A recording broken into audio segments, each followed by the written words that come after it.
قطع تعلقی کتنے دن کی جا سکتی ہے؟ سنت میں ہمیں اس کا کیا طریقہ ملتا ہے؟ انسان بشری تقاضے کے تحت، فطرت کے تحت، اس کے اندر اللہ نے غصہ بھی رکھا، ناراضگی بھی رکھی، لیکن چاہا کیا اللہ نے کہ وہ درگزر کرے اور ناراضگی کا اظہار کرے، لیکن کتنے دن یا بالکل نہ کرے۔ تو ہر چیز کے بارے میں ہمیں گائیڈ لائن نبی کریم صلی اللہ علیہ وسلم کی زندگی سے ملتی ہے۔ جو اللہ تعالیٰ نے انسان کی فطرت میں رکھا، اس کو اس قدر دبانے کا حکم نہیں ہے، کیونکہ انسان ہے، انسان فرشتہ نہیں ہے، اور نہ ہی ربانیت اللہ تعالیٰ کو پسند ہے، اور نہ ہی انسان اس لیول تک پہنچ سکتا ہے۔ ایک کہاوت ہے نا کہ ایک شخص جنگل میں جا کے بیٹھ گیا اور پتہ چلا کہ ولی ہو گیا، تو ایک نوجوان اس کے پاس گیا، تو اس نے اس کی جھگی میں جا کے کہا کہ میں آپ سے ملنے آیا ہوں۔ جو بھی ولی درویش تھا، جو بھی تھا، اس نے کہا میں کیا آپ کی مدد کر سکتا ہوں، کیا سیوا کر سکتا ہوں؟ اسے تھا کہ زیادہ زیادہ دعا کروائے گا۔ اس نے کہا جی مجھے آگ چاہیے۔ اس نے کہا اللہ کے بندے، میں یہاں جھگی میں اکیلا بیٹھا ہوں، میرے پاس کہاں سے آگ آئی؟ اس نے 5 منٹ گزرے، پھر کہا مجھے آگ چاہیے۔ اس نے پھر کہا دیکھیں میں آپ کو بتا رہا ہوں، میرے پاس یہاں آگ کا کیا کام؟ اس سے 5 منٹ بیٹھا رہا، اور 5 منٹ کے بعد پھر کہا نہیں میں تو آپ سے آگ ہی لینے آیا ہوں۔ اب وہ درویش کو تھوڑا سا اریٹیشن ہوئی کہ یہ کیا مصیبت ہے۔ اس نے کہا آپ کو میری بات نہیں سمجھ آتی کہ بھائی میرے پاس آگ نہیں ہے؟ 5 منٹ گزرے تو اس نے پھر کہا کہ جی مجھے تو آگ ہی چاہیے آپ سے۔ اب وہ تھوڑا ہائپر ہو گئے، انہوں نے کہا کہ بھائی اتنے دیر سے بیٹھے ہو اور مجھے تنگ کر رہے ہو، میرا وقت ضائع کر رہے ہو، میں آپ کو بتا رہا ہوں میرے پاس آگ نہیں۔ 5 منٹ گزرے، اس نے پھر کہا کہ حضرت آگ نہیں، تاکہ میں واپس جاؤں۔ اس نے کہا تم کس قسم کے انسان ہو، تمہیں میری بات سمجھ نہیں آتی؟ اب اگر تم نے مجھے تنگ کیا تو میں تمہیں چھڑی سے تمہاری پٹائی کروں گا۔ 5 منٹ گزرے، اس نے پھر کہا کہ حضرت آگ چاہیے۔ حضرت صاحب نے نہ اپنے پاس جو چھڑی پڑی تھی اٹھا لی اور کہا میں اب تمہیں چھڑی سے ماروں گا اگر تم باز نہ آئے تو۔ 5 منٹ گزرے تو پھر نوجوان نے کہا کہ مجھے تو صرف اور صرف آگ ہی چاہیے۔ اب آپ یہ سن کے بھی اریٹیٹ ہو رہے ہوں گے۔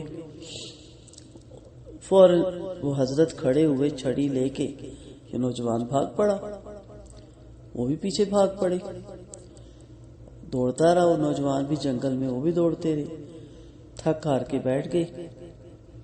نوجوان نے دیکھا بیٹھ گئے، وہ پھر واپس آیا، اس نے پھر آ کے آہستہ سے کہا مجھے آگ چاہیے۔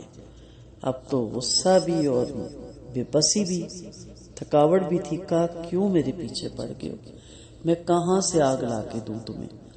تو اس نے کہا کہ آگ تو آپ کے اندر ہے، یہ غصے کی آگ ہے، تو آپ کیسے یہاں درویش بنے بیٹھے ہیں اور ولی بنے بیٹھے ہیں؟ انسان ہیں ہم، بشر ہیں ہم، چلتے پھرتے ہوئے اللہ کو راضی کریں گے۔ تو یہ کہاوت سنانے کا مقصد کیا تھا کہ آگ، کروڑ، غصہ ہمارے اندر ہے، اور ہم اس کو کبھی بھی ختم نہیں کر سکتے، دبا سکتے ہیں، روک سکتے ہیں، ختم نہیں کر سکتے۔ اور آپ دیکھیں نبی کریم صلی اللہ علیہ وسلم کیا ہمیں اس کے بارے میں بتاتی ہیں۔ حضرت عائشہ رضی اللہ عنہا فرماتی ہیں حضرت صفیہ رضی اللہ عنہا نبی کریم صلی اللہ علیہ وسلم کی بیوی جو پہلے یہودی مذہب رکھتی تھی، ان کا اونٹ بھی بیمار ہو گیا تھا، اور حضرت زینب رضی اللہ عنہا کے پاس 1 سے زائد اونٹ تھا، تو آپ صلی اللہ علیہ وسلم نے زینب رضی اللہ عنہا سے کہا کہ صفیہ رضی اللہ عنہا کو 1 اونٹ دے دو۔ زینب رضی اللہ عنہا کی زبان سے نکلا بھلا میں اس یہودیہ کو اپنا اونٹ دوں گی؟ اس پر نبی کریم صلی اللہ علیہ وسلم غضبناک ہوئے۔ غضبناک وہ اس طرح نہیں ہوتے تھے جس طرح ہمارا بیہیویئر ہے، یعنی ان کو برا لگا، انہیں ناگوار گزرا، اور زینب رضی اللہ عنہا سے ذی الحج، محرم اور سفر کے کچھ ایام تک قطع تعلق کیے رکھا، یعنی یا ذی الحج تھا یا محرم تھا یا سفر تھا۔ تو پتہ چلتا ہے کہ 3 دن سے زیادہ مدت تک قطع تعلق کیا جا سکتا ہے، بشرطیہ کوئی دینی مصلحت ہو۔ اس بات پہ نہیں کہ ہانڈی میں نمک کم تھا یا زیادہ تھا، اس بات میں نہیں کہ چائے میں میٹھا کم یا زیادہ تھا، اس بات میں نہیں کہ کھانا اچھا نہیں پکا تھا اور برا پکا تھا، اور اس بات پہ نہیں کہ میرے کپڑے استری نہیں ہوئے تھے۔ ہم تو ان بات پہ لڑائی مچا دیتے ہیں نا، بہت بڑی بات تھی۔ اس حدیث سے پتہ چلتا ہے نا کہ آپ صلی اللہ علیہ وسلم کا غصہ اپنی ذات کے لیے نہیں تھا، اپنے نفس کے لیے نہیں تھا، بلکہ اس بات پر آپ صلی اللہ علیہ وسلم کو غصہ آیا کہ ایک مسلمان نے دوسرے مسلمان کو یہودیت کا طعنہ کیوں دیا۔ نبی کریم صلی اللہ علیہ وسلم کی ایک تربیت یافتہ بیوی کی زبان سے دوسری بیوی کے متعلق یہ لفظ کیوں نکلا اور کیسے نکلا؟ تو آپ صلی اللہ علیہ وسلم نے یہ احساس دلوانے کے لیے کہ یہ ناپسندیدہ بات ہے، یہ اللہ کو سخت ناپسند ہے، تو آپ نے 3 دن قطع تعلق رکھا۔ تو ہم تو ہر بات پہ ناراض ہوتے ہیں، ہم کہتے نہیں 3 دن کی تو اجازت بھی ہے، اور 3 دن کے بعد انسان کافر ہو جاتا ہے اگر صلح نہ کرے، لیکن ہمیں یہ نہیں معلوم ہوتا ہے کہ کس چیز پہ۔ اس نے ہمیں شادی پہ نہیں بلایا، اس نے ہمیں رشتہ ہوتے وقت نہیں بلایا، اس نے ہمیں مبارکباد نہیں دی، کوئی بات نہیں، انسان کبھی نہیں بھی دے سکتا، کبھی بیزی بھی ہوتا ہے، کئی دفعہ اس کو پتہ ہی نہیں چلتا کہ آپ کے دکھ سکھ ہو گئے، کئی دفعہ پتہ چلتا ہے اور وہ کہتا ہے جاؤں گا، اور وہ بھول بھی سکتا ہے۔ تو جب معذرت کریں یا اس سے آپ جب ملیں تو آپ کھلے دل سے کہیں کہ میری فلاں بات ہوئی اور آپ نے مبارکباد تو نہیں دی، تو اسے احساس ہو، ایک دم کہے گا بھائی مجھے نہیں پتہ چلا، یا سوری میں بھول گیا، یا میں لیٹ ہو گیا۔ دیکھیں قطع تعلق نہیں کر سکتے آپ ان چھوٹی چھوٹی باتوں پہ، اپنے نفس کے لیے نہیں کر سکتے۔ تو یہاں ہمیں سنت کا طریقہ کیا پتہ چلتا ہے نبی کریم صلی اللہ علیہ وسلم کی ذات سے، کہ آپ شرعی جو عذر ہے، شرعی جو مصلحت ہے، مثلاً آپ اپنی بیوی کی، بچوں کی، اپنے ملازم کی یہ تربیت کر سکتے ہیں کہ اب میں نے آپ کو جھوٹ بولتے دیکھا تو میں آپ سے بات نہیں کروں گا، اور آپ 3 دن تک نہ کریں، اور اس کے بعد میں بھی کافی ہوتا ہے 3 دن کا پیریڈ، اگلا بھی سوچتا ہے، یا غیبت بچوں کو یا بیوی سے کہیں، گھر کا کوئی افراد، کوئی آپ کو کولیگ، کہ اگر آپ نے اب ایسا کام کیا جو اللہ کی ناراضگی کا سبب بنتا ہے تو میں آپ کے ساتھ قطع تعلق کر لوں گا، قطع کلامی کر لوں گا، میں آپ سے بات نہیں کروں گا، تاکہ اگلے کو احساس ہو کہ میں غلط ہوں۔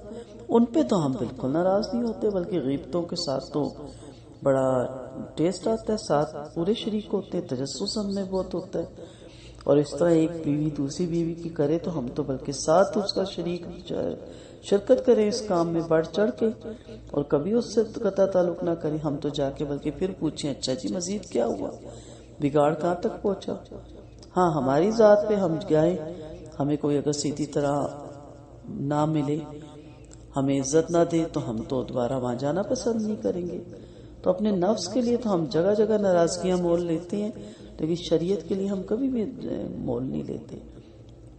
ہم کہہ سکتے ہیں آپ نماز نہیں پڑھتے، میں آپ سے بات نہیں کرتا، میں آپ سے بات نہیں کرتی، بچوں کو کہہ سکتے ہیں، گھر کے افراد سے کہہ سکتے ہیں، ملازمین کو کہہ سکتے ہیں کہ بھائی میں تو آپ سے بات نہیں کرتا کیونکہ آپ نماز نہیں پڑھتے، تاکہ اس کو احساس ہو کہ ایک اللہ بھی آپ سے بات نہیں کرے گا، اور جس سے اللہ بات کرنا پسند نہیں کرتا میں بھی اس بندے کے ساتھ بات کرنا پسند نہیں کرتا۔ تو اس طرح 3 دن سے زیادہ قطع تعلقی نہیں کی جا سکتی۔ وآخر دعوانا ان الحمد للہ رب العالمین۔